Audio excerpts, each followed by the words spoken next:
প্রিয় দর্শক, আপনাদের স্বাগত ইস্পাহানি মির্জাপুর জিরো আওয়ারে। বৈশাখী টেলিভিশনের সমসাময়িক বিষয়ভিত্তিক আলোচনার নিয়মিত আয়োজন ইস্পাহানি মির্জাপুর জিরো আওয়ার। টেলিভিশনের পর্দার পাশাপাশি বৈশাখী টিভির ফেসবুক পেজ এবং ইউটিউব চ্যানেলেও অনুষ্ঠানটি দেখার আয়োজন রয়েছে। প্রতিদিনের মতো আজও একটি বিষয়কে নিয়ে আমাদের আলোচনা হবে। আজকে নির্ধারিত বিষয় গরম নিয়ে দেশ সরগরম। যে দুজন অতিথি আমাদের মাঝে উপস্থিত রয়েছেন এই বিষয়ে কথা বলার জন্যে, তারা দুজনেই পেশাগত জায়গায় চিকিৎসক। আমরা তাদের সঙ্গে পরিচিত হয়ে নিচ্ছি। প্রথমেই রয়েছেন ডাক্তার আয়েশা আক্তার, এরপরে রয়েছেন ডাক্তার লেনিন চৌধুরী। আপনার দুজনকেই স্বাগত আমাদের আজকের এই অনুষ্ঠানে। ধন্যবাদ। অতিথিদের সঙ্গে পরিচয়ের পর্বটি শেষ হলো। এবার আমরা এক নজর দেখে নিচ্ছি বৈশাখী সংবাদের শিরোনাম। গ্রীষ্মের তীব্র গরমে প্রাণ প্রকৃতির কষ্ট নিয়ে দুশ্চিন্তা, হিট স্ট্রোকে আজকেও 3 জনের মৃত্যু, তাপপ্রবাহ আরও কয়েকদিন থাকার পূর্বাভাস। গরমে অসুস্থদের চিকিৎসায় সারা দেশের হাসপাতালগুলোতে পর্যাপ্ত বিছানা রাখতে বলেছেন স্বাস্থ্যমন্ত্রী। ভর্তিতে শিশু ও বয়স্কদের অগ্রাধিকার থাকবে। যুদ্ধ নয়, সবার সাথে বন্ধুত্ব নিয়ে চলবে বাংলাদেশ, তবে স্বাধীনতা ও সার্বভৌমত্বের প্রশ্নে কোনো আপোষ নেই বলেছেন প্রধানমন্ত্রী। চলতি অর্থ বছরের প্রথম 8 মাসে রাজস্ব আদায়ে ঘাটতি 18,000 কোটি টাকার বেশি, কর ব্যবস্থা আধুনিক করার তাগিদ। এবং চলতি বোরো মৌসুমে কৃষকদের কাছ থেকে 17 লাখ টন ধান চাল কিনবে সরকার, বেশি কিনবে হাওড় থেকে, জানিয়েছেন খাদ্যমন্ত্রী।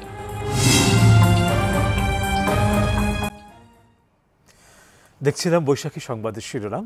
যাচ্ছে আলোচনায় আজকের দুই অতিথির সঙ্গে। তীব্র তাপদাহে দেশ পুড়ছে এবং আমরা যেটা একটু উদ্বেগের সঙ্গেই আমরা লক্ষ্য করছি যে এবার তাপপ্রবাহের বিস্তৃতি অনেক অনেক বেশি অন্যান্য সময়ের তুলনায়, এবং সেটি অন্তত 4টি জেলায় তো 40-এর নিচে নামছেই না, এবং নানা ধরনের সংকটের ভেতরে আমাদেরকে পড়তে হচ্ছে এই তীব্র তাপপ্রবাহের কারণে। তার অন্যতম প্রধান একটি জায়গা হচ্ছে মানুষের স্বাস্থ্য এবং স্বাস্থ্য সুরক্ষা নিয়ে একটু সচেতন না হলে আর হচ্ছেই না। এই তাপপ্রবাহের সঙ্গে আসলে আমরা অতটা খাপ খাইয়ে নেওয়ার মতন আমাদের যে দীর্ঘকালীন যে আমাদের যে অভ্যাস বা যে চর্চা বা আমার যে পরিবেশ, তার সঙ্গে আমরা এটা আসলে অতটা আমরা এখনও কি বলা যেতে পারে যে অতটা আসলে মানিয়ে নেওয়ার মতন অবস্থায় যেতে পারিনি, এবং সেই জায়গা থেকে নানা ধরনের সমস্যা দেখাও দিচ্ছে। তো লেনিন চৌধুরী, আপনার কাছ থেকে এটা আলাপটি শুরু করতে চাইছি। এই তীব্র তাপপ্রবাহের কারণে একদম যদি খুব মোটা দাগে ছোট্ট করে যদি জেনে নিতে চাই যে আসলে কোন কোন জায়গাগুলোতে আমাদের স্বাস্থ্যের ক্ষেত্রে সমস্যাগুলো বেশি হচ্ছে। আচ্ছা, প্রথমে আমরা কি জাতীয় পরিবর্তন হচ্ছে ধরনটা একটু বুঝি। গত 10 বছর যাবৎ বাংলাদেশের তাপমাত্রা ক্রমশ বাড়ছে, এবং বাড়াটা এরকম যে এর আগের এপ্রিল মাসে সাধারণত 33 ডিগ্রি সেন্টিগ্রেড বা সেলসিয়াসের আশেপাশে গড় তাপমাত্রা থাকতো, সেটি এখন 37 থেকে 38 ডিগ্রি সেলসিয়াসে উন্নীত হয়েছে। একটি বিষয় আমাদের মনে রাখতে হবে, মানুষের সুস্বাস্থ্য হচ্ছে পরিবেশ, রোগ জীবাণু এবং মানুষ, এই তিনের মধ্যে ভারসাম্য। তো এই যে হঠাৎ করে তাপমাত্রা বেড়ে যাচ্ছে, এই বাড়ার ফলে 3টি উপাদানেই পরিবর্তন আসছে। যেমন চারপাশের পরিবেশ, এটি বিঘ্নিত হচ্ছে উষ্ণতা বাড়ার কারণে, এবং যে রোগ জীবাণুগুলো 33 বা তার কম ডিগ্রি সেলসিয়াস তাপমাত্রায় অক্রিয় ছিল, নিষ্ক্রিয় ছিল, সেগুলো সক্রিয় হয়ে যাচ্ছে। আর মানুষের শরীরে হচ্ছে কি, দীর্ঘদিন যাবৎ যে মানুষগুলো যে তাপমাত্রায় খাপ খাইয়ে নিয়ে তাদের শরীরের যে ক্রিয়াকর্মকে অভ্যস্ত করেছিল, তাতে যে পরিবর্তনটা আসলো, এই পরিবর্তন তার রোগ প্রতিরোধ ক্ষমতাকে নাজুক করে দেয়। এই তিনের মিলেই কিন্তু মানুষটা অসুস্থ হয়। যেমন ধরুন, অসুস্থতার ধরন কেমন? একটি তো হিট স্ট্রোক, সরাসরি আঘাত, মানে তীব্র গরমে মানুষের শরীরে তাপমাত্রা বেড়ে যাচ্ছে, ব্লাড প্রেশার কমে যাচ্ছে, নাড়ির গতি বেড়ে যাচ্ছে, হৃৎপিণ্ডের গতি বেড়ে যাচ্ছে, এবং সে তার মাথা ঘোরাচ্ছে, মাথা ঝিমঝিম করছে, অবসন্ন বোধ করছে, কখনো বমি বমি ভাব বা বমি করছে বা অসংলগ্ন কথা বলছে, এবং এক পর্যায়ে জ্ঞানও হারায়। এই তো হিট স্ট্রোক, এর জন্য মারাও যেতে পারে মানুষ যদি ঠিকমতো চিকিৎসা না হয়। এর পাশে কিন্তু আরও অনেকগুলো রয়েছে। যেমন আমরা যদি লক্ষ্য করি হাসপাতালের দিকগুলোর দিকে, হাসপাতালগুলিতে শিশুদের ভাইরাসজনিত ডায়রিয়া এবং নিউমোনিয়া বেড়ে গিয়েছে। রোটা ভাইরাস নামে যে ভাইরাসটি যত বেশি তাপমাত্রার বাড়বে তত বেশি এটি সক্রিয় হবে। এবং এটি আবার আরেকটি ভাইরাস যেটি মানুষের শ্বাসতন্ত্রীয় সংক্রমণ করে, শিশুদের ক্ষেত্রে নিউমোনিয়া হয়, এটি একটি ব্যাপার। অন্যদিকে আমরা দেখতে পাচ্ছি এটি তো সরাসরি গেল, ইনডাইরেক্ট বা অপ্রত্যক্ষ বা পরোক্ষভাবে কতগুলো হচ্ছে। যেমন কর্মজীবী শ্রমজীবী মানুষ অথবা গরমের মধ্যে হেঁটে যাচ্ছে মানুষগুলো রাস্তার পাশে খোলা শরবত বিক্রি করছে বা কোনো পানীয় বিক্রি করছে। যে পানি দ্বারা এই শরবতটি বা পানীয়টি তৈরি করা হয়েছে সেটি সুপেয় পানি না, সেটি নিরাপদ পানি না। যে বরফটি ব্যবহার করা হয়েছে ওই বরফ কিন্তু আপনার বাণিজ্যিক উদ্দেশ্যে তৈরি করা হয়েছে, মানুষের খাওয়ার জন্য না।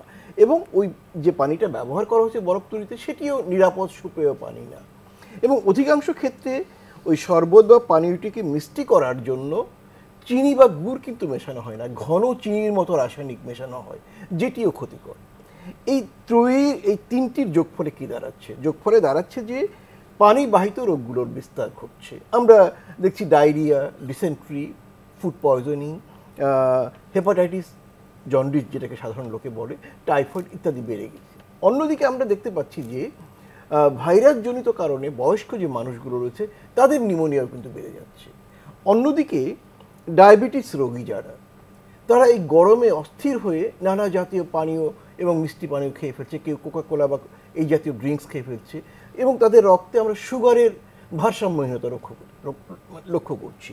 আবার আরেকটি ব্যাপার দেখা যায় যে শিশু এবং বড় সবার ক্ষেত্রেই ঘেমে শরীর থেকে পানি বের হলো, পানি শূন্যতা দেখা দিচ্ছে। কিন্তু এই ঘামের সাথে যে লবণটি বের হচ্ছে সেই লবণের কারণে কিন্তু তার লবণ শূন্যতা, যেটি ডাক্তারি নাম হচ্ছে হাইপোন্যাট্রিমিয়া, তো এটিও দেখা দিচ্ছে। এটি যদি ঠিকমতো চিকিৎসা করা না যায় তাহলেও কিন্তু মৃত্যুর দিকে যেতে পারে।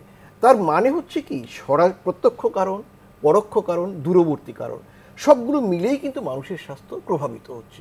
এবং এই প্রভাবটা এরকম যে দেখুন, আজকে একটি খবর দেখলাম, দুধের মধ্যে বার্ড ফ্লুর জীবাণু পাওয়া যাচ্ছে।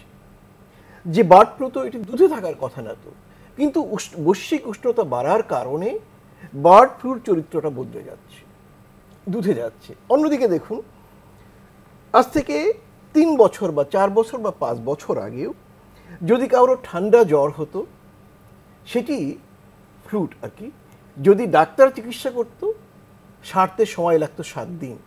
আর যদি ওই লোকটি ঘরে বসে গরম পানীয় ইত্যাদি নিত তাহলে সারতে সময় লাগতো 1 সপ্তাহ, মানে চিকিৎসার প্রয়োজন হতো না। সেই ঠান্ডা কাশিটি আমরা দেখতে পাচ্ছি কারো কারো ক্ষেত্রে 1 মাসেরও বেশি সময় অতিক্রম করছে এই সময়ে। এবং সেটি সারানোর জন্য সাধারণ মাত্রার যে ওষুধগুলো আগে ব্যবহার করা হতো সেটিতে কাজ হচ্ছে না। এটি কেন হচ্ছে না? যদি আমরা কারণ খুঁজতে যাই, আমরা কয়েকটি কারণ দেখতে পাবো। একটি কারণ যে এই যে জীবাণুগুলো, তাদের মধ্যে কি পরিবর্তন হয়েছে। যদিও এই জীবাণুগুলোর পরিবর্তনের ধরন, তাদের জিন বিন্যাসের পরীক্ষা ইত্যাদি করার দায়িত্ব দেশের যারা লিডিং বা নেতৃত্বস্থানীয় ভাইরোলজিস্ট বা ভাইরাস বিশেষজ্ঞ এবং মেডিকেল বিশ্ববিদ্যালয়ের মতো জায়গাগুলো, সেটা অবশ্য খুব একটা হচ্ছে না। তো যদি আমরা দেখতাম তাহলে কি দাঁড়াতো যে তাদের ধরনেও পরিবর্তন এসছে। দেখুন, ইদানিং কোনো ভাইরোলজিস্ট বা ভাইরাস বিশেষজ্ঞ বলছেন যে অ্যাডেনো ভাইরাস নামের একটি ভাইরাসও এই সময়ে আমাদেরকে ইনফেকশন বা সংক্রমণ করছে। সেটিও কিন্তু আমরা এখনও পরিপূর্ণভাবে উদ্ঘাটন করিনি, তার ধরনটি কেমন। এর সাথে আমরা যে কথাটা বারবার বলছি, এখনও কিন্তু ডেঙ্গু হচ্ছে। ডেঙ্গু ভাইরাসের কোনো বিশেষ ধরনের রূপান্তর হয়ে সেটি ফ্লুর মতো বা সাধারণ সর্দি জ্বরের মতো লক্ষণ তৈরি করছে কিনা সেটা নিয়েও কিন্তু আমরা এখনও সিদ্ধান্তে আসতে পারিনি। অন্যদিকে রয়েছে করোনার অনেক রূপান্তর বা মিউটেশন ঘটেছে, সর্বশেষ কোন জায়গায় রয়েছে সেই ব্যাপারেও কিন্তু আমরা সিদ্ধান্ত নিতে পারিনি।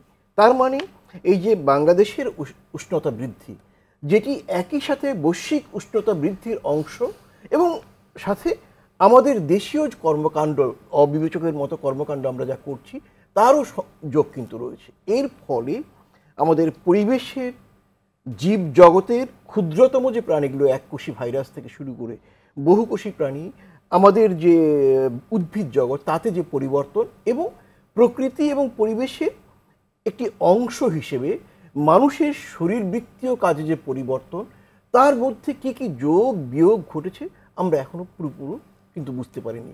এই প্রেক্ষাপটেই বলা যায় যে সম্ভবত 2024 সনের এই গরমের মধ্য দিয়ে বাংলাদেশের নাতিশীতোষ্ণ পরিবেশ থেকে চরম পরিবেশের দিকে যে প্রক্রিয়াটা ঘটছে, তার মধ্য দিয়ে আমাদের শরীরের খাপ খাইয়ে নেওয়ার একটি কষ্টকর পরিণতি শুরু হতে যাচ্ছে। এবং এই কষ্টকর পরিণতিটা এমন হবে যে এই সময় বিপুল সংখ্যক মানুষ ভুগবে।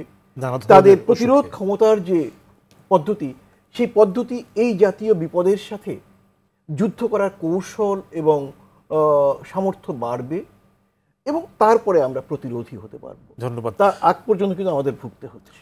ধন্যবাদ লেলিন চৌধুরী। আসবো আবার আপনার কাছে, যাচ্ছি আশা আক্তার আপনার কাছে। এই গরমের সময়টায় আমরা তো এখন আমরা শুধু আপনি বা আমি, আমরা না, পেশাগত প্রয়োজনের বাইরেও সাধারণ মানুষ জানেন, সবাই জানে এখন আমাদের তাপমাত্রাগুলোর কী অবস্থা। 40-এর উপরে তো হরহামেশাই কয়েকটা জেলায় আমরা দেখছি নামছে না। আমরা ঢাকাতেও শনিবার দিন 40 পেরিয়ে গিয়েছিল। তো এইরকম একটা বাস্তবতায় নগরে এবং নগরের বাইরে এই দুইটি জায়গায় মানে কি ধরনের একটু সতর্কতা মানুষের ভেতরে থাকা উচিত একটু শুনতে চাই আপনার কাছে। ধন্যবাদ। আসলে বৈশ্বিক তাপমাত্রা বাড়ার কারণে কিন্তু আসলে এই প্রভাবটা তো বাংলাদেশে পড়েছে এবং এটা শুধু এই বছর না, প্রত্যেক বছরই কিন্তু দেখা যাচ্ছে এপ্রিল মাসটার সময় কিন্তু গরমটা বেশি পড়ে এবং এই সময় কিন্তু ডায়রিয়ার পেশেন্টের সংখ্যা প্রত্যেক বছরই কিন্তু বেশি থাকে। তো এবার একটু বেশি গরমটা আসলে পড়েছে, সেই জন্য আপনারা জানেন অলরেডি কিন্তু স্কুল কিন্তু 7 দিনের জন্য বন্ধ করা হয়েছে, কারণ বেশিরভাগ ঝুঁকিতে থাকে হলো শিশুরা আর বয়স্করা। তো শিশুরা বয়স্ক ঝুঁকিতে থাকে দেখে তাদের প্রতি বিশেষ কেয়ার আসলে নেওয়া উচিত এবং যারা ঘরের বাইরে বের হচ্ছে, শ্রমজীবী মানুষ অথবা কৃষক বা অন্যান্য পেশায় যারা আছেন, তাদের বিশেষ প্রয়োজনীয়তা কাজে বের হতেই হচ্ছে। সেক্ষেত্রে সবসময় আমরা কিন্তু সচেতনতা বার্তা দিয়ে রাখছি। আসলে সচেতন হওয়ার তো বিকল্প কিছু আসলে নাই, আর এই গরমে তো আসলে নিজেকে ভালো রাখতে হবে, কারণ স্বাস্থ্যের উপরে কিছু বেশি প্রভাবটা, পরিবেশ তো প্রভাবটা পড়ছেই, স্বাস্থ্যের উপরে বেশি এফেক্টটা পড়ছে। সেই কারণে শিশু যারা আছে, যারা বাসায় থাকছে, অভিভাবক যারা আছেন, বাবা মা, তাদের বিশেষ খেয়াল রাখতে হবে বাচ্চাদের প্রতি। বাচ্চা যখন খেলছে, ঘেমে যাচ্ছে, ঘামটা যাতে শুকিয়ে না যায়, কারণ ঘামটা শুকিয়ে গেলে বসে যাচ্ছে, ঠান্ডাটা লেগে যাচ্ছে, তখন বাচ্চা তো খেয়াল করতে পারছে না ঠান্ডাটা যে ঘেমে যাচ্ছে। বাসায় যারা বয়স্ক যারা আছেন তারা খেয়াল রাখবেন যে বাচ্চাটা ঘেমে যাচ্ছে কিনা, তাই ঘামটা মুছিয়ে দিয়ে তারপরে হয়তো বা গোসলটা করারও। যেমন বাইরে থেকে যখন কেউ আসছে অনেক ঘেমে, বাইরে তো প্রচণ্ড রোদ হচ্ছে, ঘেমে যাচ্ছে, যখন বাসায় আসছে সে এসে শুরুতে ঠান্ডা পানিটা খেয়ে ফেলছে অথবা এসে গোসলটা করে ফেলছে, কিন্তু তাকে তাপমাত্রা তো ভেরিয়েশন হচ্ছে, তারতম্য আছে বাইরের আর ঘরের। সেক্ষেত্রে তাপমাত্রাটাকে বডিটাকে ঠিক অপেক্ষা করে সেটাকে ভেরিয়েশনটাকে ঠিক করে তারপরে যদি সে আধা ঘন্টা রেস্ট নিয়ে গোসলটা করে বা তারপরে যদি পানিটা খেলো, তাহলে কিন্তু তার বডির তাপমাত্রাটা ঠিক থাকলো এবং তার কিন্তু ঠান্ডাটা সহজে লাগছে না। কিন্তু সেটা কিন্তু অনেকে করছে না। এবং বাইরে যখন যাচ্ছে, আমরা সবসময় বলছি যে সচেতন কীভাবে হতে হবে, যখন বাইরে বের হচ্ছে অবশ্যই ছাতাটা নিতে হবে অথবা টুপি অথবা মাথায় পুরোটুকু মানে ঢেকে রাখার মতো কাপড়, যাতে গরমটা সরাসরি না লাগে, এবং একটু ঢিলা ঢালা সুতি কাপড় পরা, তাতে কিন্তু অনেকটা কিন্তু আরাম থাকা যায়, ভালো থাকা যায়। যদি টাইট জামা পরা হয় এবং মানে থাকলে সুতি কাপড় যদি না হয়, তাহলে কিন্তু সরাসরি দেখা যেতে বডির তাপমাত্রা বেড়ে যাচ্ছে। সেক্ষেত্রে এই জিনিসটা খেয়াল রাখা দরকার এবং সাথে পানি রাখতে হবে। তাপমাত্রা মেনটেন করার জন্য কিন্তু পানিটা দরকার, কারণ বডিতে যে তাপমাত্রা মেনটেন করে সেটা যদি আমি ঠিকমতো পানি খাই প্রচুর পরিমাণে, তাহলে কিন্তু সেটা ভারসাম্য রক্ষা হয়। যদি পানিটা কম খাওয়া হয় তাহলে হিটটা কিন্তু বেশি তৈরি হয় এবং ডিহাইড্রেশন ডেভেলপ করতে পারে। এই জন্য এই গরমের মধ্যে আমরা বলে থাকছি যে প্রচুর পরিমাণে পানি খেতে, মানে সারা 24 ঘন্টার মধ্যে মিনিমাম 2 থেকে 3 লিটার পানিটা খেতেই হবে। পূর্ণবয়স্ক মানুষ যারা আছেন তাদের ক্ষেত্রে এটা প্রযোজ্য। যদি কারোর না অন্য কোনো সমস্যা না থাকে, কিডনির কোনো সমস্যা যদি না থাকে, তাহলে খেতে পারবে। এবং সাথে যখন যারা এক নাগারে দীর্ঘক্ষণ মাঠে ঘাটে কাজ করছে, শ্রমিক যারা আছে, রিক্সা চালক আছে, তাদের ক্ষেত্রে কিন্তু হিট স্ট্রোক হওয়ার চান্সটা অনেক বেশি, কারণ তারা এক নাগারে দীর্ঘক্ষণ কাজ করে থাকে রোদের মধ্যে। তো সেই কারণে রোদের মধ্যে যখন কাজ করছে, দীর্ঘক্ষণ কাজ না করে কিছুক্ষণ ছায়াতে রেস্ট নিতে হবে। এবং যদি তার মনে হয় ওই সময় যে শরীরটা খারাপ লাগছে, মাথা ঝিমঝিম করছে, সেক্ষেত্রে অবশ্যই তাকে খেয়াল রাখা উচিত একটু রেস্ট নিয়ে ছায়াতে বিশ্রাম নিয়ে একটু পানিটা নিয়ে খেয়ে মাথায় মানে সারা শরীরে পানিটা দিয়ে বারবার মুখে ঝাপটা পানিটা দিতে হবে। এবং যারা হলো যে আসলে বয়স্ক যারা আছেন, যাদের আগে থেকে কিডনির সমস্যা বা ডায়াবেটিস, হাইপারটেনশন, বিভিন্ন ধরনের জটিলতা ভুগছে, তাদের দিকে বিশাল খেয়াল রাখতে হবে, কারণ এই সময় গরমে প্রেশার বেড়ে যেতে পারে, ডায়াবেটিস রোগীদের ক্ষেত্রে সুগার মাত্রা বেড়ে যেতে পারে। এই জিনিসটা খেয়াল রাখতে হবে এবং যদি কোনো সমস্যা দেখা দেয় অবশ্যই চিকিৎসকের শরণাপন্ন হতে হবে। আর যেহেতু হলো যে হসপিটালে যেহেতু আছি আমরা, তো আউটডোরের রোগীর সংখ্যা কিন্তু অনেক বেড়েছে, ঠান্ডা কাশি নিয়ে বেশিরভাগ আসছে, কারণ নিউমোনিয়া ডেভেলপ করছে এবং অ্যাজমা রোগীদের সংখ্যাও বেড়ে যাচ্ছে। এরকম যেটা হচ্ছে কারণ এই গরমের মধ্যে ঠান্ডাটা বেশি লেগে যায় এবং বেশিরভাগ ক্ষেত্রে ডায়রিয়া কিন্তু অনেক হচ্ছে। সেক্ষেত্রে বিশুদ্ধ খাবার পানির কোনো বিকল্প কিন্তু নেই। হ্যাঁ, যদি বাইরে অনেক আছে খোলা বাসি খাবারটা খাচ্ছে, আমি সবাইকে বলবো যে বাইরের খোলা খাবারটা, বাসি খাবারটা একদম এখন খাবেন না এবং যে জুসটা পাওয়া যাচ্ছে বাইরে সেই পানিটা খেয়াল রাখতে হবে পানিটা কি বিশুদ্ধ কিনা, এটা না খাওয়াই ভালো। ঘরে তৈরি খাবারটা, যেটা ঘরে তৈরি খাবারটা সেটা খেতে হবে এবং সেটা খেয়াল রাখতে হবে সেই খাবারটা কিন্তু সংরক্ষণ ঠিকমতো করতে হবে। অনেক সময় গরমের সময় খাবারটা তৈরি করলো কিন্তু সেটা সে ঠিকমতো সংরক্ষণ করলো না, ওই খাবারটা কিন্তু বাসি হয়ে যাচ্ছে। তাহলে ঘরের খাবারটা খেতে গেলে সেটাকে তাকে সংরক্ষণ ঠিকমতো করতে হবে এবং খেয়াল রাখতে হবে। আমরা বাইরে খাবারের ক্ষেত্রে যতটা সতর্ক থাকি, ঘরকে আমরা অতটা সতর্ক থাকি না, এবং ধরে নিই এটা নিরাপদ যেহেতু ঘর, কিন্তু এখানে টেম্পারেচারের কারণে অবশ্যই বা ওপেন অবস্থায় লম্বা সময় ভালো থাকবে না এই গরমের মধ্যে, ওই খাবারটা কিন্তু টক হয়ে যেতে পারে, তখন কিন্তু পেটের সমস্যা হবে, ডায়রিয়া দেখা দেবে। ওই খাবারটা কিন্তু সংরক্ষণ করতে হবে। পরিবেশন করার সময় হাত ভালো মতো সাবান দিয়ে ধুতে করা, সেটা কিন্তু খেয়াল রাখতে হবে যে খাবারের আগে পরে। কিন্তু আমার একটা প্রশ্ন, আপনার কথা শুনতে শুনতে মনে হচ্ছিল, সাধারণ মানুষ আসলে এত কিছু মাথায় রাখবে কি করে? এটা তো অভ্যাস হয়ে যাবে, কারণ এটা তো আমাদের জীবনের একটা অংশ, তাই না? মানে সুস্থ থাকার জন্য, সচেতন হওয়ার জন্য কিন্তু জীবনের একটা অংশ যে আমরা অভ্যাসটা কীভাবে গড়ে তুলবো, যে খাবারের আগে আমরা হাত পা ধুলাম। যেহেতু আমরা এরকম আবহাওয়ায় দেখা যাচ্ছে যে না একের পর এক বছর আমরা আসলে পড়ছি, অন্তত গত 2 বছর ধরে তো আমরা সেটা ফেস করছি সঠিকভাবে যদি সচেতন হই। গত বছর যখন ঢাকায় তাপমাত্রা 40-এর উপরে আসলো, 40.4 গত বছরও ছিল, হ্যাঁ, তখন আমরা জানলাম যে 58 বছর পর ঢাকাতে তাপমাত্রা এই জায়গায় এসছে। তো অনেক ভয় টয় তো স্বাভাবিক লাগে 58 বছর পর যখন শুনি। তো এবার কিন্তু অতটা ভয় লাগছে না, অন্তত শারীরিক না হোক মানসিকভাবে হলো আমরা কিছুটা আমরা তার সঙ্গে কি বলা অ্যাডজাস্ট হয়ে গেছে যে গরম আসতেই পারে, গরম আসলে আমাদের কি করতে হবে আমরা কিন্তু জানা আছি। তারপরে কিন্তু বারবার করে মনে করে দেওয়া, কারণ আমরা কোভিডের সময় কিন্তু দেখেছি মানুষ কিন্তু সচেতন প্রথম থেকে ছিল না, পরে লাস্টের দিকে হলো, আবার কিন্তু ভুলে গেল যে হাত সাবান দিয়ে ধুতে করা, তারপরে স্বাস্থ্যবিধি মেনে চলা, সেটা কিন্তু মনে রাখতে পারে না। মনে রাখলে তো খেয়াল করে না যেটা মানা দরকার নেই, কিন্তু আসলে মেনে চললে সঠিকভাবে খাদ্যাভ্যাস সব কিছু যদি আমরা মেনটেন করে চলি তাহলে কিন্তু সুস্থ থাকা যায়। যে আসলে এখন গরমের সময় কী করা উচিত, বিশেষ প্রয়োজন ছাড়া আমরা ঘরে বাইরে বের হব না। বের হলেও আমরা যদি ঘেমে যাই সেক্ষেত্রে আমরা ওটস পানিটা খেতে হবে, কারণ আমরা যখন ঘেমে যাচ্ছি তখন কিন্তু শরীর থেকে ইলেকট্রোলাইট বের হয়ে যাচ্ছে, খনিজ পদার্থগুলো সোডিয়াম পটাশিয়াম এগুলো বের হয়ে যাচ্ছে, তখন কিন্তু আমাদের ওটস পানি খেতে হবে। এবার ডায়রিয়া হলে কিন্তু পটাশিয়াম বের হয়ে যাচ্ছে, সেক্ষেত্রে ওটস পানি কিন্তু বিকল্প আমাদের নাই, সেক্ষেত্রে পানির সাথে ওটস পানি আমরা খেতে হবে। বা ফলের রস, মানে জুস যেগুলো আছে, বা শাকসবজি, টাটকা ফলমূল, সেগুলো কিন্তু খাওয়াটা সবচেয়ে শরীরের জন্য ভালো। আচ্ছা, এই যে উষ্ণতা বেড়ে যাওয়া বা তীব্র তাপ প্রবাহ চলা, এর সঙ্গে শ্বাসযন্ত্রের সমস্যা কোথায়, সম্পর্কটা কোথায়, কেন? আচ্ছা, সেখানে হলো যে আমরা দেখছি যে অবশ্যই হবে, ওই যে বললাম যে যখন ঘেমে যাচ্ছে কেউ, যখন ঘামটা সে মুছছে না, ঘামটা তো বসে যাচ্ছে, ঠান্ডাটা তখন কিন্তু লেগে যায়। অথবা যখন সে বাইরে থেকে এসে ঘরে এসে যখন প্রচণ্ড গরমে বাইরে থেকে ঘরে আসলো, ঘেমে গেল, এসে ঠান্ডা পানিটা খেলো, ঠান্ডা পানিটা খেলে সরাসরি কিন্তু সেটা আমাদের ফুসফুসে মিকাস তৈরি করে, তারপর এখান থেকে ব্রঙ্কাইটিস, তারপরে আপনি নিউমোনিয়া ডেভেলপ করে। আবার যদি বাইরে থেকে এসে আমরা ঠান্ডা পানিটা খেলাম, আমাদের রক্তনালীতে সংকুচিত ভেসোকনস্ট্রিকশন হচ্ছে, হৃদপিণ্ডের প্রেশারটা বাড়ছে, সেক্ষেত্রে আমাদের ঠান্ডা পানি খাওয়ার ক্ষেত্রে একটু সতর্ক। অবশ্যই, কারণ এটা ফুসফুস মানে আমাদের হার্ট দুইটাকে আমরা এফেক্ট করে, পুরো বডিটাকে তখন দেখা যাচ্ছে যখন আমরা ঠান্ডা পানিটা খাচ্ছি বডিতে কিন্তু তাপমাত্রা কমে যাচ্ছে, মানে ব্লাডে থেকে বের করে সঙ্গে সঙ্গে এই খাবারটা বোধ করি ঠিক হবে না, আমি জানি না। ঠান্ডা পানি খাওয়াটা একদমই ঠিক না, মানে খাবে কিন্তু কুসুম গরম পানিটা, ঠান্ডা আর গরম মিলে একবার সরাসরি খেলে কিন্তু বডি যখন তাপমাত্রা কমে যাবে তখন কিন্তু বডিটা তৈরি করবে তাপমাত্রা তৈরি করে। গরমের সময় ভুলটা কিন্তু প্রচুর হয়, ঠান্ডা পানি খেয়ে ফেলা, হুট করে খেয়ে এটাই ঠান্ডা পানি, মানে একদম ঠান্ডা পানি খুব বেশি ঠান্ডা পানি খাওয়াটা ঠিক না। নরমালি ঠান্ডা গরম মিলে একটা নরমাল টেম্পারেচারে পানিটা খাওয়া ভালো, কুসুম গরম পানিটা খাওয়া ভালো সবচেয়ে। আচ্ছা, আমাদের একটা বিরতির সময় হয়ে গেছে, বিরতির পর আবারও ফিরছি আপনাদের কাছে। যে বিষয়ে কথা হচ্ছে, শোনার বাকি আছে বেশ কিছু কথা। প্রিয় দর্শক, সময় হয়ে গেছে একটা বিরতির, ফিরব কিছুক্ষণের ভেতর, আশা করি সঙ্গেই থাকছেন।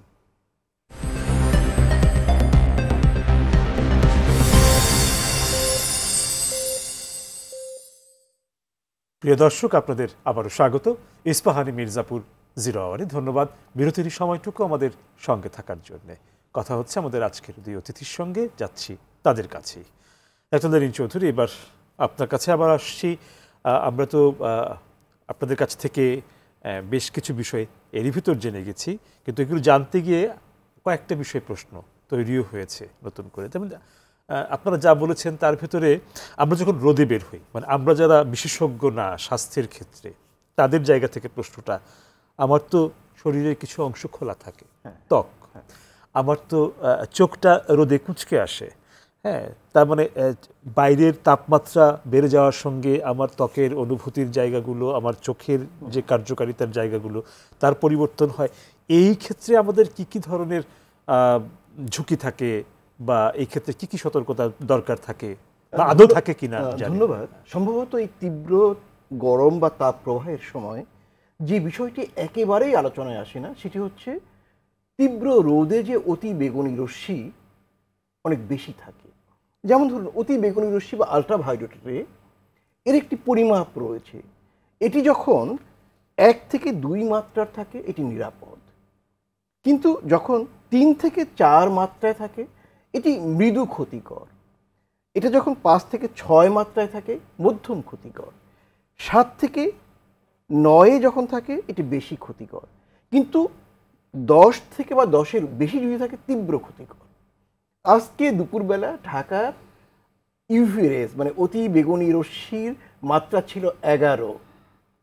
অতি ক্ষতিকরের উপর। অতি ক্ষতিকর মানে তীব্রভাবে ক্ষতিকর। দেখুন, এটি কেন ঢাকায় বাড়ছে, বাংলাদেশে বাড়ছে? আমাদের দেখতে হবে যে আমাদের দেশে উষ্ণতাটা বা তাপপ্রবাহ কেন বাড়ছে। বাড়ার একটি কারণ, যেসব উপাদান থাকলে পরিবেশে তাপমাত্রাকে কমিয়ে রাখে তার মধ্যে একটি হচ্ছে গাছ। আমরা নির্বিচারে গাছ কাটছি। আমরা বলছি একটা গাছ কেটে আরেকটি চারা লাগাও, ওই চারাটাতে বড় একটি গাছের সমান হতে 10 বছর লাগবে, এটি আমরা ভুলে যাই। আমরা ধানমন্ডিতে 450 গাছ কেটে ফুলের গাছ লাগালাম, লতা লাগালাম। এখন ওই গাছগুলো যে পরিমাণ কার্বন ডাইঅক্সাইড শোষণ করত, এই ফুল গাছ তা করবে না। এরকম কতগুলো ভুল ধারণা রয়েছে। এর বাইরে দেখুন, ঢাকাতে কতগুলো পরিবার রয়েছে, 2,20,00,000 লোক। আমরা যদি 5 জন করে ধরি, কম বেশি 60 লাখ পরিবার রয়েছে। এই 60 লাখ পরিবারের যে চুলাগুলো ব্যবহার করে, 2 বার্নার 1 বার্নার যদি আমরা হিসেব করি, তাহলে অন্তত 90 লাখ বার্নার ব্যবহার করে। প্রতিদিন কি পরিমাণ ধোঁয়া, কার্বন ডাইঅক্সাইড, মনোক্সাইড নির্গত হয়। ঢাকা শহরে কত এসি রয়েছে? 10 থেকে 12 লাখ, বেশি হতে পারে এখন। এই এয়ার কন্ডিশনার যন্ত্রগুলো কি পরিমাণ ক্লোরোফ্লোরো গ্যাস নির্গমন করে? ঢাকা শহরে 15, 16, 17 লাখ গাড়ি চলে প্রতিদিন। এই গাড়িগুলোর থেকে কি পরিমাণ কার্বন ডাইঅক্সাইড, মনোক্সাইড সহ ক্লোরোফ্লোরো যে গ্যাসগুলো সেগুলো তৈরি হয়। এবং ঢাকার ভেতরে অনেক ইন্ডাস্ট্রি রয়েছে। এই সব গ্যাসগুলো যে গ্রিন হাউস ইফেক্টটা তৈরি করে, সেটি আমাদের বায়ুমণ্ডলের উপরে যে ওজোন স্তরটি রয়েছে, যেটা আল্ট্রাভায়োলেট রেকে আসতে বাধা দেয়, সেই স্তরটাকে পাতলা করে ফেলে বা ছিন্ন করে ফেলে। এর মধ্যে মিথনও রয়েছে। তো সব মিলে তখন করে কি, আল্ট্রাভায়োলেট রেটা বেশি আসে। এই রেতে যখন বেশি আসে, আমরা যখন যাই, তখন 2 ধরনের ব্যাপার হয়। তাৎক্ষণিক কিছু প্রতিক্রিয়া আমাদের হয়। খোলা জায়গা যেখানে তাপটা লাগে সেখানে অ্যালার্জি হয়, চুলকায়, এবং চামড়ার উপরের স্বাস্থ্যের ক্ষতি হয়। চোখের উপরে চাপ পড়ে, চোখটা কুঁচকে আসে, স্বাভাবিক দৃষ্টি ক্ষমতা বিঘ্নিত হয়। যদি দীর্ঘদিন, দিনের পর দিন এই জাতীয় উচ্চ মাত্রার আল্ট্রাভায়োলেট রের মধ্যে থাকে, তাহলে আমরা জানি যে স্কিনের ক্যান্সার হয়, মানে ত্বকের ক্যান্সার হয়, এবং অ্যালার্জিটা দীর্ঘস্থায়ী হয়। আপনি দেখবেন অনেক মানুষ, বাচ্চা সহ, যাদের শরীরে খোলা জায়গায় ফোসকা ফোসকা ঘায়ের মতো দেখতে পারবেন। এটি কিন্তু আল্ট্রাভায়োলেট রের সাথে যুক্ত রয়েছে। অন্যদিকে আমরা যারা রাস্তায় ঘুরি, বাইরে বের হই, এই তীব্র আল্ট্রাভায়োলেট রের কারণে ধীরে ধীরে আমাদের চোখে ছানি পড়াটা বাড়তে থাকে। আজ থেকে 30 বছর আগে 20 বছরের ছেলে বা মেয়েকে আমরা ছানি পড়া দেখতাম না। এখন কিন্তু আমরা চোখে ক্যাটারাক্ট বা ছানি দেখতে পাচ্ছি। এটা কিন্তু ইউভি রের সাথে যুক্ত। এই ব্যাপারটা কিন্তু একেবারেই আমরা অ্যাড্রেস করছি না। এর বিরুদ্ধে যে সতর্কতা, কি করতে হবে, যেটি মরুভূমির লোকেরা করে, আরব দেশগুলোর লোকেরা করে, শরীর ঢাকা ঢিলে ঢালা সুতির পোশাক পরে। তো এরকম পোশাক গরমের মধ্যে আমাদের পরতে হবে, যেখানে বাতাস প্রবাহিত হতে পারে। একই সাথে মাথা এবং মুখ ঢাকার একটা ব্যবস্থা করতে হবে। এটা হতে পারে যদি লন্ডনের লোকেরা যেমন বের হলে ছাতা নিয়ে বের হবে, আমরাও এরকম একটা ছাতা নিয়ে বের হতে পারি, অথবা মাথা ঢাকার মুখ ঢাকার একটি ব্যবস্থা আমাদের করতে হবে। যাদের মুখ ঢাকা বা শরীর ঢাকা সম্ভব নয় তারা সানস্ক্রিন ব্যবহার করবে। সানস্ক্রিনের সাথে যে আলট্রাভায়োলেট রের সম্পর্ক রয়েছে এটি আমরা অধিকাংশ মানুষকে এখন পর্যন্ত জানাতে পারিনি, এই জায়গাটায় কাজ করতে হবে। অন্যদিকে এই যে এসি, এর সংখ্যা তো কমাতে হবে। কমাতে গেলে আমাদের কি করতে হবে?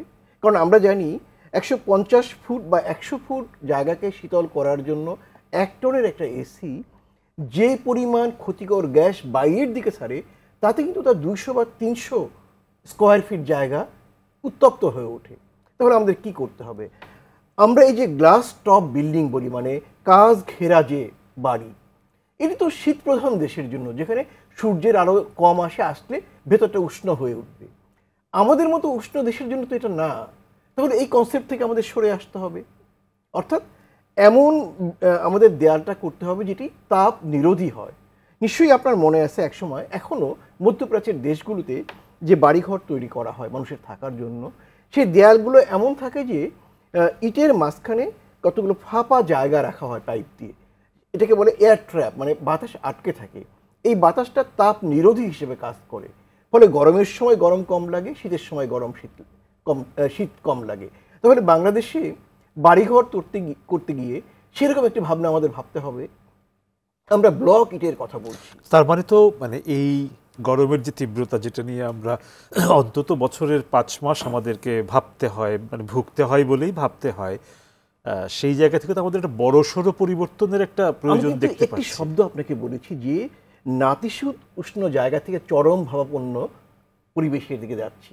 এর সাথে খাপ খাওয়ানোর জন্য আমার বাড়িঘর কেমন হবে, আমার পোশাক কেমন হবে, আমার আর্কিটেকচার কেমন হবে, একটি পূর্ণাঙ্গ পরিকল্পনা করতে হবে। আমরা ধীরে ধীরে সেদিকে যাব। যেমন ধরুন ইদানিং ব্লক ইট ব্যবহার করার কথা আসছে বাড়িঘর তৈরি করতে গিয়ে। ব্লক ইটের মাঝখানে যদি কংক্রিট তৈরি, যদি একটা ফাঁপা জায়গা রাখা হয়ও কিন্তু, তার মানে এটি কিন্তু তাপ নিরোধী হবে। অর্থাৎ গরম কম লাগবে, ঠান্ডা কম লাগবে। এবং যদি আমাদের বাড়িগুলোর মধ্যে ক্রস ভেন্টিলেশন, মানে বায়ু প্রবাহের একটি ব্যবস্থা থাকে, এটিও কিন্তু আমাদের তাপমাত্রা কমাবে। এই কারণে কিন্তু এই উষ্ণতা, আলট্রাভায়োলেট রে, গরমের বিরুদ্ধে জীবনযাপনের পদ্ধতি খুঁজতে গিয়ে আমাদের বাড়িঘর, জীবনযাপন পদ্ধতি, পোশাক এবং আমাদের কালচার সবকিছু মিলে আসলে কাজ। ধন্যবাদ লেনিন চৌধুরী। আবার আসবো আপনার কাছে। আয়েশা আক্তার, ফিরছি আপনার কাছে। আপনি হাসপাতাল ব্যবস্থাপনার জায়গাটি তো একদম প্রতিদিন দেখেন, সেই জায়গা থেকে আমার প্রশ্নটা হচ্ছে যে এই যে আমাদের পরিবর্তনের ভেতর দিয়ে আমরা যাচ্ছি, আমরা আজকে যে আলোচনাটা করছি, অন্তত তাপপ্রবাহ ভিত্তিক যে পরিবর্তন আমাদের যাচ্ছে, এর জন্য আসলে আপনার কি মনে হয় আমাদের হাসপাতালগুলো যথেষ্ট প্রস্তুতি আছে, বা আর কি কি থাকা আসলে দরকার? কারণ আমরা কিন্তু শেষ পর্যন্ত সরকারি হাসপাতালগুলোকে আমাদের মূল গন্তব্য বলে ধরে নিই। তো আমরা আমাদের সেই আশ্রয়ের জায়গাগুলোর প্রস্তুতি একটু জানতে চাই। সেটা তো ভালো কথা বলছেন। যেহেতু আমরা তো কোভিডের সময় থেকে কিন্তু আমাদের হাসপাতালের ব্যবস্থাপনা বিগত অনেক বছরে যে কিন্তু কাঠামো অনেক ভালো হয়েছে, আপনারা জানেন। বেড সংখ্যা বাড়ানো থেকে শুরু করে আইসিইউ সবই কিন্তু আমরা কিন্তু ওই সময় 2020 সালে বিগত বছরের চেয়ে সব জায়গায় জেলা উপজেলা পর্যায়ে কিন্তু প্রান্তিক পর্যায়ে সেবাটা আছে। এবং এরপরে ডেঙ্গুর সময়, আগে তো ডেঙ্গু ছিল 2019 সালে, যেটা বেড়ে গেছিলো অনেক, সেখানে তখনও কিন্তু ডেঙ্গু কর্নার খোলা হয়েছিল। কোভিডের সময় করোনা আলাদা করে ডেডিকেটেড বেড করা হয়েছিল। এবং এর পরে কিন্তু পরবর্তীতে আমাদের কিন্তু প্রস্তুতি থাকেই, যে জানি যে রোগীর সংখ্যা বাড়তে পারে, গরম বাড়ছে, রোগীর সংখ্যা বাড়তে পারে। সেইভাবে কিন্তু আপনি স্বাস্থ্য মন্ত্রণালয় থেকে অলরেডি কিন্তু সব হাসপাতালকে নির্দেশনা দেওয়া হয়েছে আলাদা করে বেড সংখ্যা বাড়ানোর, এবং সেই প্রস্তুতি কিন্তু আমরা নিয়ে রেখেছি। হ্যাঁ, আমরা নিচ্ছি, এবং যারা এখনও নেয়নি তারা হয়তো বা নিচ্ছে। এবং প্রত্যেকটা পর্যায়ে কিন্তু আমরা জানি যে রোগীর বাড়তে পারে সংখ্যা কিন্তু সব জায়গায় বাড়ছে। কীভাবে প্রস্তুতি নেওয়া যায় সেই নির্দেশনা আমাদের আছে, এবং আমরা সেভাবে প্রস্তুত কিন্তু করে রেখেছি। এবং হিট স্ট্রোকের বিষয়টা কিন্তু যারা এখনও প্রশিক্ষণ পায়নি তাদের কিন্তু ব্যবস্থাপনা করছে স্বাস্থ্যমন্ত্রী গতকাল বললেন যে সমস্ত রোগগুলো একটু পরে চিকিৎসা করলেও চলবে, অন্তত সেই রোগীদেরকে একটু পরে চিকিৎসা দিয়ে বরঞ্চ জরুরি ভিত্তিতে পদ্ধতি, হ্যাঁ, এটা তো অবশ্যই সব জায়গায়, এটা কিন্তু সব জায়গায় প্রশিক্ষণ দেওয়া আছে এবং জানে যে আসলে কোন রোগীটা আগে প্রথমে দেখা দরকার। আমরা করোনার সময় যেরকম দেখেছি যে চিকিৎসকদের জন্য হাসপাতালগুলোতে যেরকম ম্যানুয়াল দেওয়া হয়েছে, এইরকম তাপপ্রবাহ ভিত্তিক কি কোনো ধরনের ম্যানুয়াল কি দেওয়া হচ্ছে? অলরেডি কিন্তু প্রশিক্ষণ শুরু হয়েছে এবং ডাক্তারদেরকে মানে আরও প্রশিক্ষিত করার জন্য যে এই হিট স্ট্রোকের ঝুঁকিটা কীভাবে আসলে ট্রিটমেন্টটা করলে পেশেন্ট আরও ভালো দিকে থাকবে, মৃত্যু ঝুঁকিটা কমে আসবে, সে ব্যাপারে কিন্তু অলরেডি নির্দেশনা কিন্তু আছে এবং চলছে, চলমান। এবং আমরা ডাক্তাররা তো জানে আসলে মানে কী ট্রিটমেন্টটা দিতে হবে এবং প্রান্তিক পর্যায়ে কিন্তু সেবাটা আছে। এখন রোগীরা আসলে কিন্তু আমাদের ব্যবস্থাপনার মধ্যে আছে যে আমরা কীভাবে সেবাটা দিব, সেটা আমরা সবাই কিন্তু জানা আছে। কিন্তু কথা হলো যে এই পেশেন্টগুলো যে আসবে তাদের হলো জানা উচিত আসলে কখন আসা উচিত।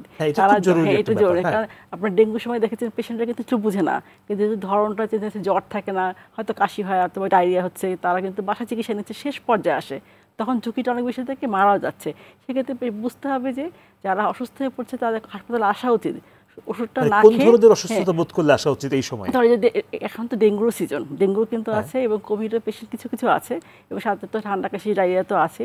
সেক্ষেত্রে পেশেন্ট যদি মনে করে যে তার জ্বর, হালকা জ্বর অথবা ডায়রিয়া হচ্ছে বা কাশি হচ্ছে, সেক্ষেত্রে সব জায়গায় তো মানে হাসপাতালগুলো খোলা আছে, স্বাস্থ্যকেন্দ্র সবগুলো আছে, চিকিৎসকের পরামর্শ নিতে পারবে বা হটলাইন সেবাও কিন্তু আছে সব জায়গায়, 162-163 162-63, সেখানে ফোন করে কিন্তু কল সেন্টারে জানতে পারবে যে আমার এখন জ্বর হচ্ছে বা কাশি হচ্ছে, কী চিকিৎসা শুরু করবো, কী খাবো আমি, কী ওষুধটা খাবো। অনেকে যেমন যে ডেঙ্গু পজিটিভ, সে জানেও না সে ডেঙ্গু পজিটিভ, সে ওষুধ খেয়ে ফেলছে একটা পেন কিলার, যেটা হলো তার খাওয়া ঠিক না, তাকে প্যারাসিটামল খেতে হবে। তো শুরুতে জ্বরের সময় প্যারাসিটামল দিয়ে শুরু করা ভালো এবং তারপর চিকিৎসকের পরামর্শ মতো টেস্ট করে তার ডেঙ্গু কিনা অথবা অন্য কোনো সমস্যা কিনা সেটা চিকিৎসকের পরামর্শ মতো আসলে করা উচিত।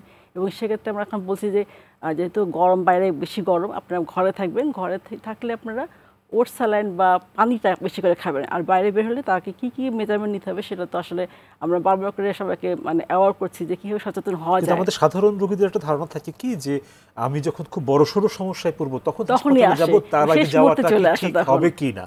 হ্যাঁ, তো আপনাদের কাছ থেকে এরকম কোনো ধরনের ওয়েলকাম অ্যাড্রেস কি থাকে তাদের জন্য যে তারা নির্ভর হয়ে হাসপাতালে যেতে পারবে? তা তো অবশ্যই থাকে এবং আপনারা জানবেন যে যখন পেশেন্ট আসে আউটডোরের রোগীর সংখ্যা তো এখন অনেক বেশি, কিন্তু প্রত্যেকটা রোগী কিন্তু আলাদা করে সেবা দেওয়া হচ্ছে যে তার এখন কী ট্রিটমেন্টটা দরকার, কোন পেশেন্টটাকে ভর্তি করব, কোন পেশেন্ট ভর্তি করবো না, তাকে বাসা ভালো থাকবে, সেটা কিন্তু আমরা অবশ্যই তাকে সেভাবে ট্রিটমেন্ট শিটে আমরা লিখে থাকি। এবং যেহেতু এখন তো সব অনলাইনে কিন্তু আপনারা আপডেট কিন্তু পাওয়া যায়, পেশেন্ট যখন আসে টিকিট করতেছি, মানে আলাদা করে ডিজিটালভাবে যখন টিকিটটা কাটছে, তারপর ট্রিটমেন্টটা নিচ্ছে, সব কিছু শিটে লেখা থাকে ফলো আপের জন্য, কখন সে আসবে এবং অসুস্থ হয়ে গেলে ফোন নাম্বার, হটলাইনের সেবাগুলো আছে, চাইলে সে ফোন করে ডাক্তারের কাছে পরামর্শ নিতে পারে যে আমার এখন এই সমস্যা, আমি কি ডাক্তারের কাছে আমি কি এখন ভর্তি হবো কি হবো না, আমরা তখন সেবাটা দিয়ে থাকি। ধন্যবাদ।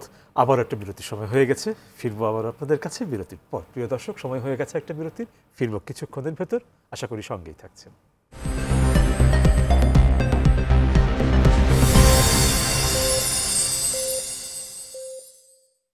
প্রিয় দর্শক, আপনাদের আবারও স্বাগত ইস্পাহানি মির্জাপুর জিরো আওয়ারে। ধন্যবাদ বিরতির সময়টুকু সঙ্গে থাকার জন্য। যাচ্ছি আলোচনায়। ডাক্তার চৌধুরী, এবার ফিরছি আপনার কাছে।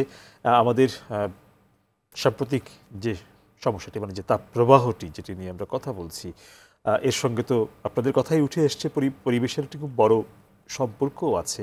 এখন তার মানে দাঁড়াচ্ছে কি আমাদের সুস্থ থাকতে হলে পরিবেশের ক্ষেত্রে আমাদের কিছু বাড়তি ভূমিকা আমাদেরকে রাখতে হবে, খুব ন্যাচারালি সব কিছু হয়ে যাবে তা তো না। এই জায়গাটা একটু মানে কী কী পরামর্শ জায়গাগুলো আছে একটু সংক্ষেপে যদি শুনে। যেমন আমরা একটা জিনিস আমরা শুনেছি এরই ভিতরে, যেমন ঢাকায় গাছপালা কমে যাওয়ার পাশাপাশি একটা ঘটনা কিন্তু ঘটেছে, সেটা হচ্ছে যে যেমন ছাদ বাগান বলে বারান্দায় বাগান ব্যাপারটা খুবই মানে ছড়িয়েছে এবং এটা একটা অল্প স্বল্প হলে মোটামুটি একটা ভালো ভূমিকা রাখছে। একটু এই প্রসঙ্গগুলি একটু শুনবো। গরমের সাথে তাপমাত্রার সাথে অনিবার্যভাবে গাছের কথা আসে এবং পানির কথা আসে। গাছের কথা কেন আসে? ধরুন একজন মানুষ প্রতিদিন সে 2.3 আউন্সের মতো, 3 পাউন্ডের মতো, 2.3 পাউন্ড মানে 1 কেজির কাছাকাছি কার্বন ডাইঅক্সাইড সে তার শরীর থেকে বের করে দেয়। একটা গাছ, মধ্যম আকৃতির একটি গাছ, সেই গাছটি কি করে? সেই গাছ ধরুন বছরে প্রায় 60 পাউন্ডের মতো অথবা 40 কেজির মতো কার্বন ডাইঅক্সাইড গ্রহণ করে। লক্ষ্য করুন, মানুষ যেটা বের করছে কার্বন ডাইঅক্সাইড, সেটা কিন্তু গাছ গ্রহণ করছে। ফলে কি দাঁড়াচ্ছে? একটি অংশ প্রায় যে কার্বন ডাইঅক্সাইড আমরা বের করি এর সবচেয়ে বড় অংশ কিন্তু শুষে নেয় পানি, সমুদ্র মহাসমুদ্রের পানি, আর জনপদের ভেতরে যে জলাধারগুলো থাকে সেই জলাধারের পানি। গাছ যদি আমরা কমিয়ে ফেলি তাহলে কার্বন ডাইঅক্সাইড কার্বন মনোক্সাইড শুষে নিতে পারবে না। আমরা যদি জলাধার কমিয়ে ফেলি, পুকুরগুলো ভরাট করে ফেলি, নদীগুলো দখল করে ফেলি, তাহলে কি দাঁড়াবে? খালবিলগুলো ভরে দিই, তাহলে এই জলগুলো তো কার্বন ডাইঅক্সাইড গ্রহণ করতে পারবে না, তাহলে কি দাঁড়াবে? কার্বন ডাইঅক্সাইডের পরিমাণ বাড়তে থাকবে। আমাদের একটি হিসেব করা দরকার। ধরুন ঢাকাতে 2,20,00,000 লোক থাকে, তাহলে প্রতিদিন কি পরিমাণ কার্বন ডাইঅক্সাইড নির্গত করে? 2,20,00,000-এর সাথে আপনি 1 কেজি আপনি যদি গুণ করেন তাহলে 2,20,00,000 কেজির মতো কার্বন ডাইঅক্সাইড প্রতিদিন মানুষ বের করছে। এখন এর একটি অংশ ধরুন 20 থেকে 30 ভাগ আমি গাছ গ্রহণ করবে, তাহলে কত গাছ থাকা দরকার তার একটি হিসেব হওয়া দরকার। আচ্ছা, একটি অংশ জলাধার গ্রহণ করবে, তাহলে কত জলাধার থাকা দরকার সেটির একটি হিসেব হওয়া দরকার, এবং নদী সমুদ্র কতটা গ্রহণ করবে তারও একটি হিসেব হওয়া দরকার। এর সাথে আমরা যদি গাড়ি, জেনারেটর, আমরা যদি এয়ার কন্ডিশনার ইত্যাদি ইন্ডাস্ট্রি ইত্যাদিগুলোকে স্বাস্থ্যসম্মতভাবে আমরা চালিয়ে আরও কিছু কার্বন ডাইঅক্সাইডকে আমরা কমিয়ে আনতে পারি, এই পুরো হিসেবটা করে তো আমাদের তো শহর নগরের একটি পরিবেশ ভাবনা, জীবন ভাবনা গড়ে তুলতে হবে। সেটি হচ্ছে দীর্ঘমেয়াদের জন্য অত্যন্ত দরকারি। আর এই মুহূর্তে যদি আমরা গাছ লাগাই, সে গাছ কিন্তু 5-10 বছর পরে দেবে। দেখুন, আমাদের মাটির নিচের যে ভূগর্ভস্থ পানি এটি কমে যাচ্ছে। একটি মধ্যম আকৃতির গাছ প্রায় 750 টন পানি, বৃষ্টির পানি বছরে ধারণ করে। তাহলে যদি গাছ আমরা বাড়াই, এই যে ভূগর্ভস্থ পানি কমে যাচ্ছে এটাকেও কিন্তু আমরা বাড়াতে পারবো। আসলে আমাদের পক্ষে তো একা বেঁচে থাকা সম্ভব নয়। আমরা আসলে বোধ করি এটা ভুলে যাই বারবার। আমরা মনে করি যে শুধু আমরাই থাকছি, আর পরিপার্শ্ব পরিবেশ প্রতিবেশ এই বিষয়গুলো গুরুত্বপূর্ণ নয় বলে আমরা ধরে নিয়ে আসলে এক ধরনের সংকট আমরা তৈরি করে ফেলেছি। আয়েশা আক্তার, আমরা অনুষ্ঠানের শেষ পর্বে আছি, সময়ও হাতে কম সময় নিয়ে আপনার কাছে আসছি। আলাদা করে কোনো প্রশ্ন রাখছি না, যদি আপনার বলার কিছু থাকে শুনবো। সমন্বয় করে তো আসলে আমাদের সবাইকে আসলে একসাথে ভালো থাকতে হবে। সেক্ষেত্রে মানে একা তো কারো পক্ষে আসলে কোনো কাজই সম্ভব না, সেক্ষেত্রে সবাইকে আসলে এগিয়ে আসতে হবে। ওই জন্যই বললেন যে গাছ লাগানোর কথাটা কিন্তু সবার দায়িত্ব, যার যার নিজস্ব দায়িত্ব জায়গা থেকে আসলে নিজেকে ভালো রাখতে হলে ভাবতে হবে যে আগে নিজে ভালো থাকতে হবে, পরিবারকে ভালো রাখতে হবে, দেশকে ভালো রাখতে হবে। তাহলে কী কী কাজ করতে হবে সে নিজে নিজে বুঝতে পারবে, যে গাছ লাগানো, পরিষ্কার পরিচ্ছন্ন থাকা এবং ধুলাবালি যাতে না ওড়ে সেই ব্যাপারে কিন্তু নিজস্বভাবে এগিয়ে আসতে হবে। আর যেহেতু এখন গরমের সময় বলবো যে সবাইকে আসলে যখন আপনারা বিশেষ প্রয়োজন ছাড়া ঘরের থেকে বাইরে বের হবেন না, যদি ঘর থেকে বাইরে বের হন অবশ্যই ছাতাটা ব্যবহার করবেন এবং সাথে ঢিলাঢালা সুতি জামা কাপড় পরবেন এবং সাথে পানি রাখবেন। হ্যাঁ, আর যদি কোনো ধরনের কোনো সমস্যা হয় অবশ্যই চিকিৎসকের পরামর্শ নেবেন। যে মানুষ একদম রোদে খুব মানে কঠিন শ্রমের ভেতরে আছেন তার জন্য গাইডলাইনটা কি থাকবে? তার জন্য যেহেতু যারা একদম প্রয়োজনে কাজে বেরোচ্ছে, দিনমজুর, শ্রমিক, এক নাগারে বেশিক্ষণ আসলে রোদে কাজ করা যাবে না, কারণ 12টা থেকে 3টা কিন্তু প্রচুর রোদ পড়ে। ওই সময়টা এক নাগারে যদি কাজ করে তাহলে কিন্তু তার মধ্যদুপুরে একটু রেস্ট নিতে হবে, কিছুক্ষণ কাজ করার পরে রোদের মধ্যে তাকে ছায়া কিছুক্ষণ বিশ্রাম নিতে হবে, তা পানি খেতে হবে। এবং যদি ডাবের পানি খেতে পারলে ভালো, না খেতে পারলে কোনো সমস্যা নাই, সেক্ষেত্রে ওটস স্যালাইন কিন্তু এনাফ, ওটস স্যালাইনটা এনাফ। কারণ মানে অনেকে ডাব নিয়ে একটা ডেঙ্গুর সময় বা এই সময় ডাবের একটা সেক্ষেত্রে ডাব কিন্তু এনাফ না, সেটা ডাবটা দরকার নেই। ওটস স্যালাইনটা কিন্তু একটা বডির জন্য অনেক বেশি, কারণ ঘেমে যে যাচ্ছে সেক্ষেত্রে ওটস স্যালাইনটাই মধ্যে যা থাকে আমাদের কম্পোজিশন উপাদানগুলো সেটাই কিন্তু বডির জন্য সবচেয়ে বেশি ভালো। তো এটাই আমাদেরকে বডিটাকে ভারসাম্যটাকে রক্ষা করে এবং প্রচুর পরিমাণে বিশুদ্ধ খাওয়া পানিটা খাওয়া সেটা কিন্তু সবার জন্য দরকার, আসলে একটু পানি ফুটিয়ে খাওয়া। আর যারা ধরেন নগরে ধরেন যে একটা লম্বা সময় থাকছে এসির ভেতরে, হুট করে তাকে বাইরে যেতে হচ্ছে, বাইরে পড়ছে, তার তখন সেক্ষেত্রে এসিটা আসলে খুব বেশি ঠান্ডা করা ঠিক না, তাহলে বাইরে দুইটা জায়গা কিন্তু তারতম্যের জন্য বডি টেম্পারেচারের সমস্যাটা দেখা দেয়। সেক্ষেত্রে এসিটা আসলে একটু বাড়িয়ে তাহলে নর্মাল টেম্পারেচার রাখায় এবং বাইরে যখন বের হচ্ছে তখন তাকে আসলে এই যে টেম্পারেচারটা হেরফের হচ্ছে সেক্ষেত্রে পানিটা নিয়ে খেলো একটু থাকে না যে তার কাজটা ওই পরিমাণে মানে করা। আর যদি বলি যে এসির মতো থাকবে, কিন্তু সব অনেক বেশি ঠান্ডা করে না রাখা ভালো। আচ্ছা। আর বিশেষ প্রয়োজন ছাড়া আসলে না এই চালানো ভালো। বার্তাটিও খুব দরকার, কারণ অনেকের ক্ষেত্রে এই সমস্যাটি হয়।